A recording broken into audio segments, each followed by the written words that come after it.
Hello and welcome to Downing Street. I'm in McVeigh, and here at BBC News, we are going to be keeping you right up to date throughout the day on all the developments in this crucial Ukraine war summit, which is taking place just a stone's throw from here, in the words of the BBC's political editor Chris Mason. The stakes for this summit are colossal after that extraordinary meeting in the Oval Office involving President Trump and President Zelensky on Friday. Two obvious and huge questions. One will leaders gathered here today be focusing on trying to work out how they can patch up that relationship. Obviously, they will, but also Plan B. What will they do if they can't fix those problems that we saw between President Zelensky of Ukraine and U.S. President Donald Trump on Friday? So, a huge amount at stake today. Well, we got some insight into the direction of travel a little earlier when the Prime Minister Keir Starmer was speaking to the BBC's Laura Kirk. He was asked for his reaction, first of all, to what happened in the Oval Office on Friday between presidents, Trump and Zelensky. Clearly, there's a lot of tension. The cameras were on. Nobody wants to see that. But I spoke to President Trump. I spoke to President Zelensky. Obviously, we then had President Zelensky to Downing Street yesterday. And I spoke to President Macron after that. And then to President Trump. And the purpose, all my driving purpose has been to bridge this, if you like, and get us back to the central focus. And as a result of the meeting yesterday, we had quite a long time with President Zelensky, then President Macron, and President Trump on the phone.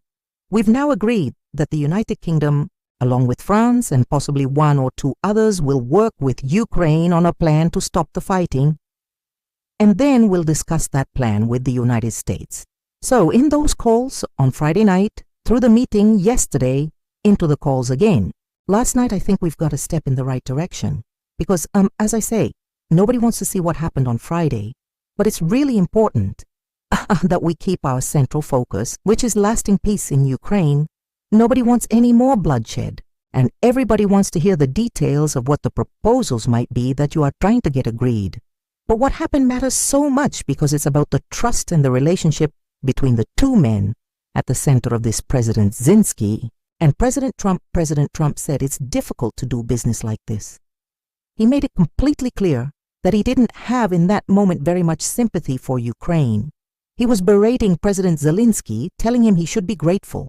And I think, Prime Minister, anyone who's known you for a long time would have a pretty good guess that you would have felt deeply uncomfortable watching what played out. Did you? Yes, I felt uncomfortable. Nobody wants to see that. But the important thing is how to react to that. There are a number of different routes people could go down.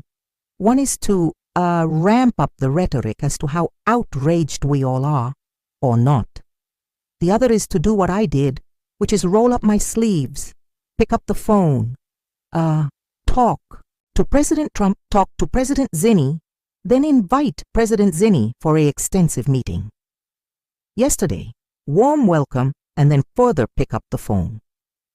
President Macron and President Trump afterwards, because my reaction was, we have to bridge this. We have to find a way that we can all work together because in the end we've had 3 years of bloody conflict. Now, we need to get to that lasting peace. And I have to say, I've spoken to President Trump a number of times. I've met him twice.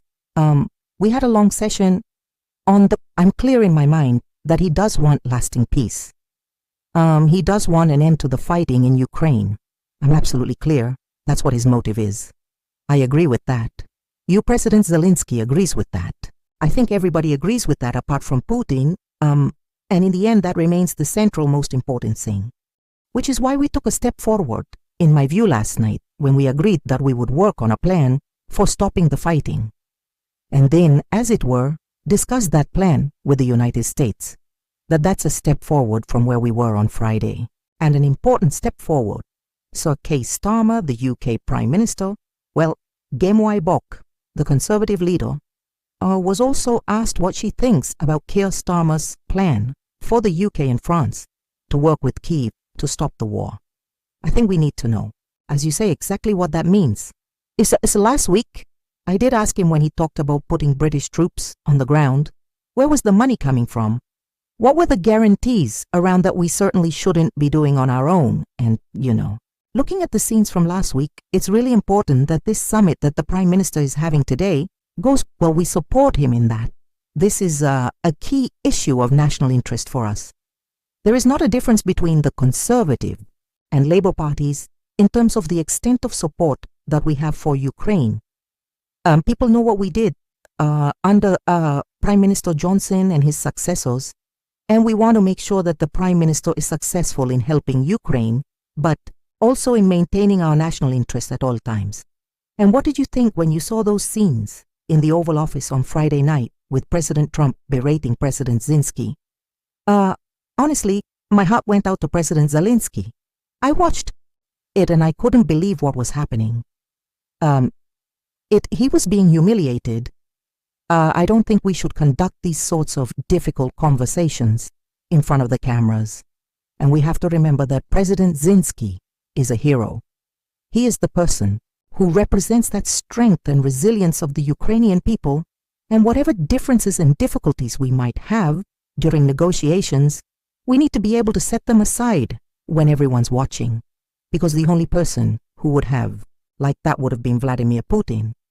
Well, let me just tell you who is going to be at this crucial meeting today.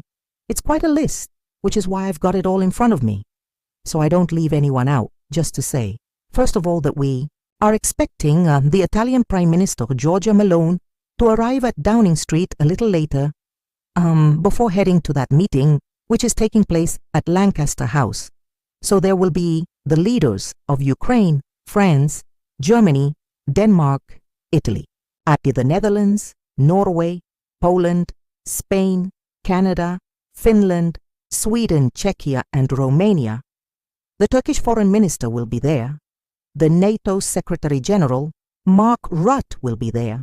And the presidents of the European Commission and the European Council will be there. So it is a huge gathering, hosted, of course, by the UK Prime Minister, Sir Keir Starmer.